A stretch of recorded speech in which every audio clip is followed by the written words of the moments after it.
ჩემთან ვლადიმერ სიხარულიძე, გოჩა ჭიქია, მამუკა ცინცაძე, გიორგი შათირიშვილი, ფიქრია გიორგაძე, ბექა შენგელია. ნუ 8 ადამიანი, აქედან 2 არ არის ფიზიკურად აქ. და ეს არიან ადამიანები ბატონო ვახტანგ, ვინც დღეს ივანიშვილის პარტიაში მოიაზრდა. ან მისი მხარდამჭერი აქ. რამდენი საათი გრძელდებოდა დაკითხვა? ჩემი პირადად მე მგონი 3. ადვოკატებთან ერთად. რა თქმა უნდა. თქვენ მოითხოვეთ ადვოკატი? რა თქმა უნდა. და არაფერი პრობლემა. არანაირი თავიდან უბრალოდ დილას რომ მოვედით პირდაპირ შემიშვეს, მაგრამ რო განვაცხადე მე ადვოკატი მახვალ და მე ადვოკატის გარეშე არ შევედოდი, ამან გამოიწვია დაახლოებით 1 საათის შეფერხება, ალბათ არ ყოფნა რაღაცა. რა ტიპის შეკითხვები იყო ძირითადად?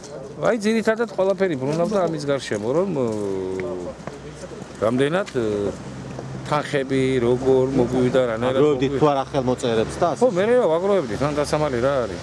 ვამკაცო ხელი უნდა აღუდგეს მოქალაქეობა, მაგაში მე მგონი არ უნდა იდაოს არა. რამე ფსიქოლოგიურ ზეწოლას უბრალოდ შეკითხვები შეიძლება და დასმულიყო დაუშვათ 3ჯერეთ. იგივე შეკითხვა ცოტა დაშორებულია. ივანიშვილის ფინანსებზე არ გაუსვიათ ხალხს. ნუ ახლა ივანიშვილის ფინანსებზე რა, თუ პარტიებმა რამე მიიღეს, ეს ოფიციალურად ცნობილია და ამალული მანდ არაფერი არ არის და ჩვენ პირადად ჯერჯერობით არავისგან არაფერს არ გვაქვს. ვინ კითხავდათ პირადად გაგეცნოთ კონტროლის პალატის გაგეცნოთ როგორც კონტროლის პალატის წარმომადგენელი. სამწუხაროდ სახელმწიფო არ მახსოვს. არ არის.